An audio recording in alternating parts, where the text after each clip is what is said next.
Трошоците за градење паѓаат, но цените на становите отидоа до плафон.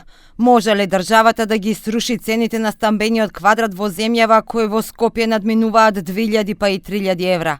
Граѓаните на нош реагираа на оглас кој се појави неодамна, каде луксузен стан во центар на Скопје се продава по над 5300 евра за квадрат или 47 квадрати за 250.000 евра.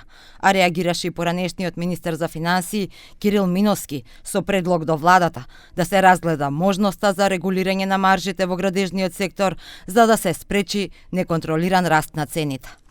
На краток рок државата може да интервенира на начин што ќе се воведат практики на ограничувањето на маржите на изградбата на новите станови и тоа во определен временски период, се додека не се стабилизира цената, слично на примерот кој што се користи во Франција, каде што се врши привремено замрзнување на цените на градежните и комуналните услуги. Сметам дека е тој еден од моделите. Миновски смета дека може да се искористат примери од многу европски земји, но кај нас може преку законски измени да се земе примерот со законот за нефер трговски практики, кој сега важи само за прехранбените и земјоделските производи.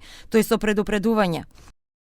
Сите кризи кои што до сега во светов се појавува од 1997 година преку 2008 година се врзани со недвижнини и неконтролиран раст на цена на недвижнини. Од Министерството за транспорт не добивме став за овој предлог. Предходно најавија дека ќе се работи на изградба на комерцијални згради преку јавното стамбено предпријатие и цената на државните станови ќе се фиксира на 1000 евра.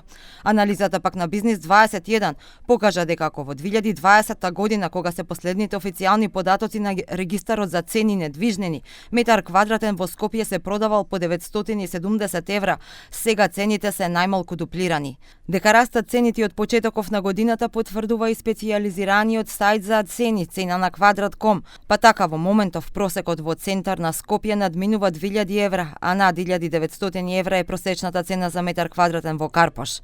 И додека цената на стамбениот квадрат руши рекорди, статистика објави дека во јануари се издадени 317 дозволи за градба, 23,8% повеќе од истиот месец лани. Ке се градат 759 нови станови, најмногу во Иленден.